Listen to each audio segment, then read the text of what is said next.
বেসরকারি শিল্প বিনিয়োগ উপদেষ্টা জনাব সালমান এফ রহমান। জনাব সালমান এফ রহমান, আপনাকে আমাদের অনুষ্ঠানে স্বাগত জানাই। অনেক ধন্যবাদ আমাদের অনুষ্ঠানে আপনি যুক্ত হওয়ার জন্য।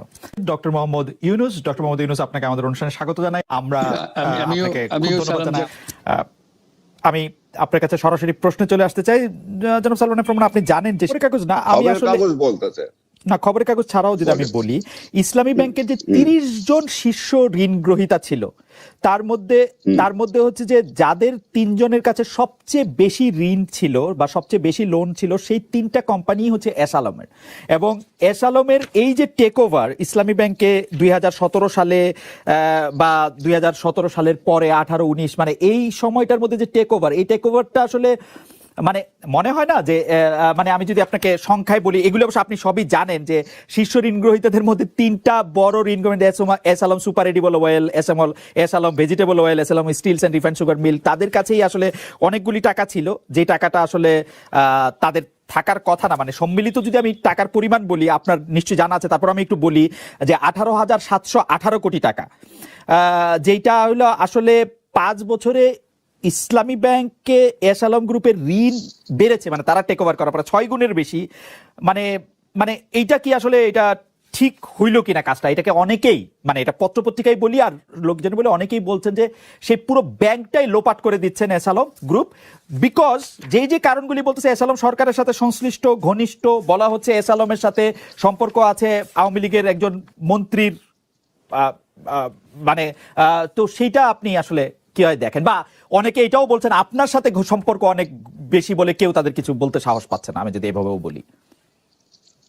আমার সাথে সালামের কোনো সম্পর্ক নাই, ইন দ্য সেন্স দ্যাট আমি ওনার সাথে আমার কোনো বিজনেস রিলেশনশিপ নাই। অ্যাজ এ বড় ব্যবসায়ী আমি ওনাকে চিনি, উনি আমাকে চিনেন, কিন্তু আর কি সম্পর্ক আমি বুঝলাম না। আপনি বললেন অনেকেই বলে, কারা বলে কি বলে সেটা আমি ডিটেইলে জানি না, এটা আমার ব্যক্তিগত ব্যাপারটা বললাম। অ্যাজ ফার অ্যাজ যেটা আপনি বললেন, I will again go back, যে কথাটা আমি বলেছি দ্যাট ঋণ যদি ব্যাংক মনে করে যে বিজনেস ইজ ওকে, ব্যাংক যদি অ্যাকাউন্ট যদি ঠিক থাকে, রেগুলার আছে, payment is regularly made, security ঠিক আছে, তাহলে আপনার আর Bangladesh bank as a regulator যদি স্যাটিসফাইড থাকে, তাহলে সেখানে আমার আর বেশি কিছু কমেন্ট করার না। আপনি হয়তো দেখতে পারেন না, আমাদের দর্শকরাও হয়তো দেখতে পারেন না। আমি আসলে যে কাগজটি দেখতে পাচ্ছি, ইসলামী ব্যাংকের বার্ষিক ঋণ বিতরণের একটা ট্রেন্ড তো আছে। আপনি দেখবেন যে 2016-17 তারিখে সেটা কত টাকা ছিল, 17-18-তে কত ছিল, 2020-21-এর পরে সেটা 5 বছরের সম্মিলিত ঋণের সমান হয়ে গেছে। এটা একবারে এটা একটা মানে ফিগারগুলি খুব বোরিং, সেজন্য আমি একবারে সেটা একটা জাম্প দিছে। এটা খুব স্বাভাবিক মনে হয় আপনার কাছে? যে মনে হয় না যে এটা আসলে মানে there are something যেটা আসলে হওয়া উচিত হচ্ছিল না? আমি উচিত হইতেছিল না কিনা আমি জানি না, কিন্তু I am sure that Bangladesh bank as a central bank will be monitoring this and they should monitor it. যদি আপনি বলছেন, আমি তো সবসময় বলি আপনার কাছে যে স্ট্যাটিস্টিক্স থাকে, আমি সেই স্ট্যাটিস্টিক্স নিয়ে তর্ক বিতর্ক না, বিশ্বাস করি না, সরি, আমি এই কথাটা বলি না, একে বিশ্বাস করি না। আমি বলি আপনার কাছে যে স্ট্যাটিস্টিক্স থাকে, আমি যেহেতু অ্যাডভান্স নোটিস পাই না, আপনি কোন স্ট্যাটিস্টিক্স ব্যবহার করেন ওটার উপরে আমি হোমওয়ার্ক করার সময় পাই না। That is I am saying. I am not saying that আপনার স্ট্যাটিস্টিক্স রং আছে, কিন্তু আমি বলছি আপনি যেভাবে স্ট্যাটিস্টিক্স কোট করতে শুরু করেন, I am not in a position to comment on it because I have not done my homework on it. আপনি যদি এর পরে যদি আমাকে আগে থেকে নোটিস দিয়ে দেন, দেখেন এই স্ট্যাটিস্টিক্স আমি ব্যবহার করব, তাহলে আমি ওটার উপরে কিছু হোমওয়ার্ক করে আপনার সাথে তাহলে কাউন্টার দিতে পারি। আচ্ছা, definitely I will do that. আচ্ছা, আমি এবার একটা জেনারেল প্রশ্ন করি আপনার কাছ থেকে, জানতে চাইবো যে আমরা কিন্তু দেখেছি যে এই সরকারের সমর্থক আমরা ব্যবসায়ীদের অত্যন্ত বেশি দেখছি। আপনার কাছে কি মনে হয় যে এই সরকার খুব ব্যবসা বান্ধব?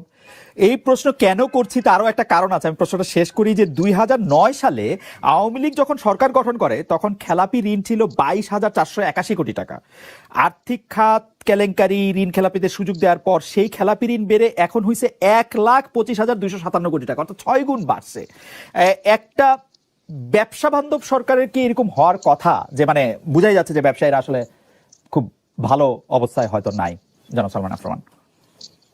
আমাকে আপনি বলেন দ্যাট আপনি যে বলছেন স্ট্যাটিস্টিক্স যে বললেন যে আপনার ঋণ খেলাফি বাড়ছে 6 গুণ, তো আপনি প্লিজ আমাকে বলেন অ্যাডভান্সেস, টোটাল ব্যাংক অ্যাডভান্সেস কয় গুণ বাড়ছে ব্যাংক অ্যাডভান্স 2009 থেকে এখন? আপনার how much has the total advances gone up? অ্যাডভান্সেসও বাড়ছে। What is the size of? হ্যাঁ, অ্যাডভান্সেসও বাড়ছে। কত বাড়ছে? 4 গুণের মতো বাড়ছে। তাহলে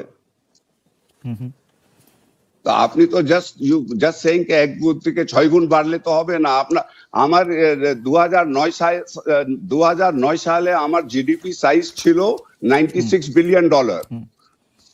টুডে মাই জিডিপি সাইজ হলো $460 বিলিয়ন। ওকে, আমার বাজেট সাইজ কত বেড়েছে?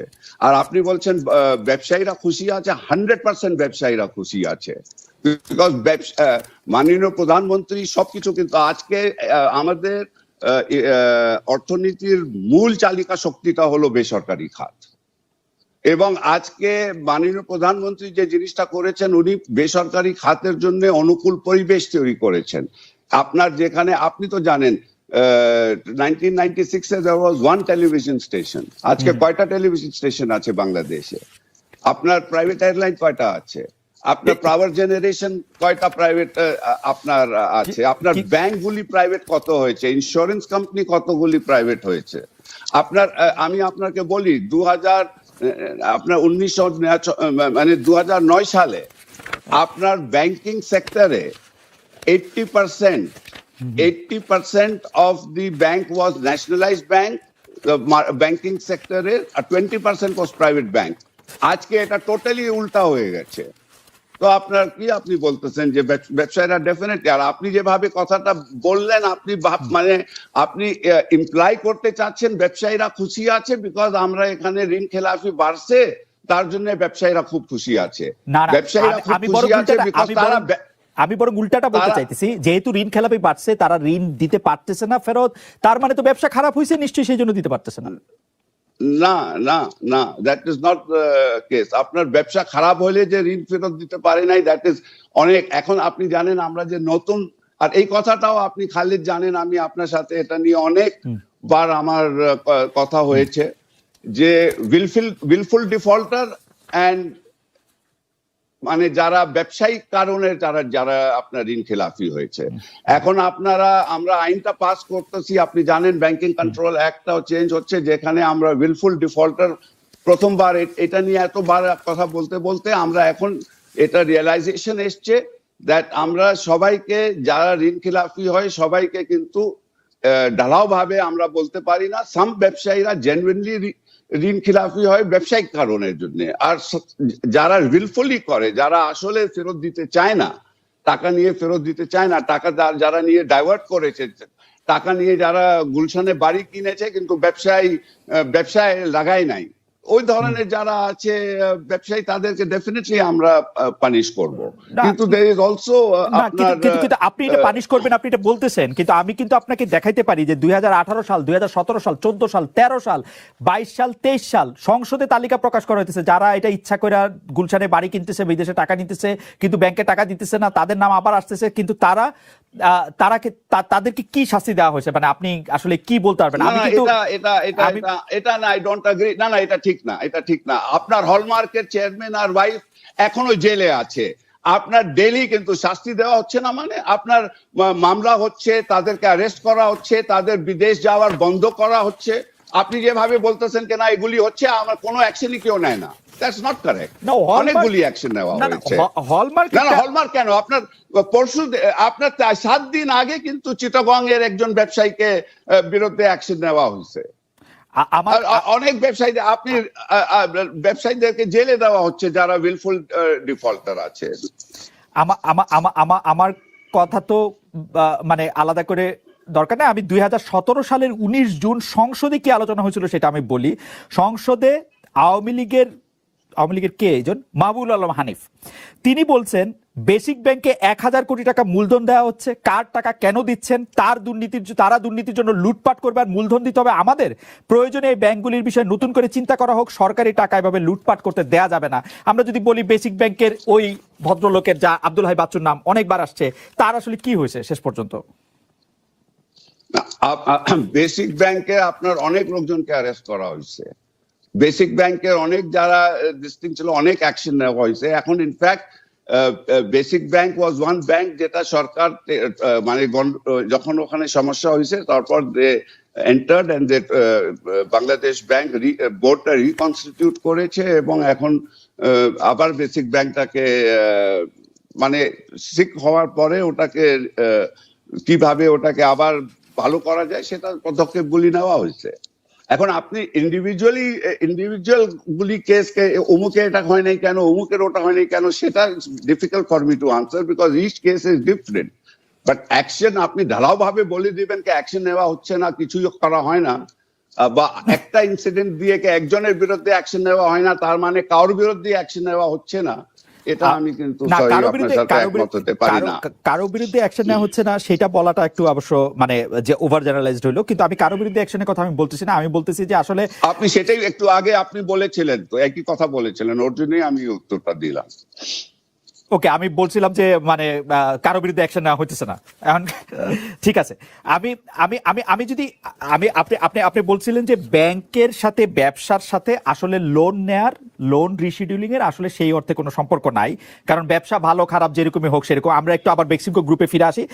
বেক্সিমকো গ্রুপে এইটা 2018 সালের কথা, যখন মানে 2018 কেন, মানে কোভিড আর ইউক্রেন যুদ্ধের আগের অবস্থা। তো সেইটার মধ্যে আসলে মানে প্রশ্নটা উঠছিল সংসদে, প্রশ্নটা উঠছিল হচ্ছে যে বিভিন্ন আলোচনায়, মানে শুধু সাংবাদিকরা প্রশ্নটা তুলে নাই, কিন্তু সেই প্রশ্নটা হচ্ছে যে বেক্সিমকো গ্রুপকে কোনো মানে আনডিউ সুবিধা এই সরকার দিতেছে কিনা। কারণ বেক্সিমকো গ্রুপের ভাইস চেয়ারম্যান জনাব সালমান এফ রহমানের কথায় তার আবেদনের পরিপ্রেক্ষিতে ঋণ পুনর্গঠন সুবিধা চালু করছে বাংলাদেশ ব্যাংক। এর আওতায় বেক্সিমকো গ্রুপের 5,000 কোটি টাকা সহ 11টা শিল্প গ্রুপের 15,000 কোটি টাকা ঋণ পুনর্গঠন করা হয়েছে। সেই ক্ষেত্রে লিখিত বক্তব্য আপনি জানিয়েছেন যে সুদের টাকাটা পরিশোধ করার জন্য আপনি সময় চেয়েছেন, কোনো সময়সীমা আপনি বাড়ানোর জন্য আপনি বলেন নাই। আরেকটা ব্যাংকের এটা করার ক্ষেত্রে আপনি বর্তমান ব্যবসায়িক পরিস্থিতি, কিস্তি নিয়মিত পরিশোধ করা দুরূহ হয়ে পড়ছে এটা জানাইছেন।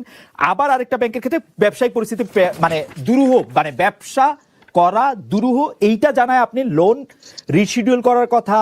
তারপরে হচ্ছে কিস্তিতে সুদের হার। আপনি আপনি আপনি আপনি আপনি কি বাংলাদেশ ব্যাংকের আমি যে বাংলাদেশ ব্যাংকের গভর্নরকে চিঠি লিখেছিলাম সেটা থেকে পড়তেছেন? আপনি বাংলাদেশ ব্যাংকের গভর্নর থেকে যে চিঠি লিখছেন সেইটা এবং ব্যাংকের মধ্যে থেকে আপনি যে চিঠি লিখছেন যেভাবে আপনি বলছিলেন, যেমন ধরেন রূপালী ব্যাংকে আপনি 11% সুদের জায়গায় আপনি আমি বাংলাদেশ ব্যাংকের যে গভর্নরকে যে চিঠি লিখেছি সেটা আছে কিনা আপনার সামনে? বাংলাদেশ ব্যাংকের গভর্নরের কাছে আপনার লেখা চিঠি আমার কাছে নাই, না সরি। তাহলে তো দেন মূল চিঠি যদি নাই থাকে তাহলে আমি রূপালীকে কি লিখেছি আর অন্যকে কি লিখেছি আপনি যেগুলি রেফারেন্স দিচ্ছেন, the whole story was that আমি দিয়েছি টু বাংলাদেশ ব্যাংক গভর্নর। আর বাংলাদেশ ব্যাংক গভর্নরকে আমি কি বলেছিলাম? আমি বাংলাদেশ ব্যাংক গভর্নরকে বলেছি যে 5 বছর যখন বিএনপি ক্ষমতায় ছিল তখন বেক্সিমকো গ্রুপের সব ঋণ সুবিধাটা বন্ধ করে দেওয়া হয়েছিল, যার জন্য Beximco group was absolutely on it's নিজ। তারপর 2 বছর আসলো আপনার আর্মি রুল। আর্মি রুলে আমাদের সুবিধাগুলি তো বন্ধ ছিলই। আপনি জানেন আর্মি রুলের সময় বেক্সিমকো ফার্মাসিউটিক্যালের যারা কর্মকর্তারা ছিল তাদের বেতন দিয়ে আমাকে এলসি খুলতে হয়েছে। 7 বছর বেক্সিমকো গ্রুপের উপরে যে আমাদেরকে যেভাবে নির্যাতিত করা হয়েছে যার জন্যই আমরা ঋণ খেলাফি হয়েছিলাম। এই কথাগুলি আমরা বাংলাদেশ ব্যাংকের গভর্নরকে চিঠি দিয়েছিলাম এবং আমাদের বলেছিলাম যে এর জন্য শুধু আমাদের লোনটা রিশেডিউল করেন, আমরা কোনো ঋণ মাফও চাই নাই, আমরা কোনো সুদ মাফও চাই।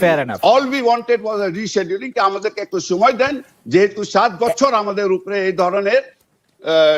আর আপনি জানেন আমরা ক্ষমতায় আসার পরে কোন পলিটিক্যাল রাজনৈতিক কারণে কোন ব্যবসায়ীর উপরে কিন্তু আমরা এই 15 বছরে অ্যাকশন নেই নাই। যেভাবে বিএনপি সময় যারা আওয়ামী লীগ ব্যবসায়ীরা ছিলেন, যারা আওয়ামী লীগ করতেন, তাদের উপরে যেভাবে ব্যাংকিং সেক্টর থেকে যে অ্যাকশন নেওয়া হয়েছে। না আপনি অ্যাকশন নেবেন কেন? তারা তো আওয়ামী লীগই জয়েন করছে, এখন বিএনপির ব্যবসায়ী বলে তো আলাদা কাউকে দেখি না আমি।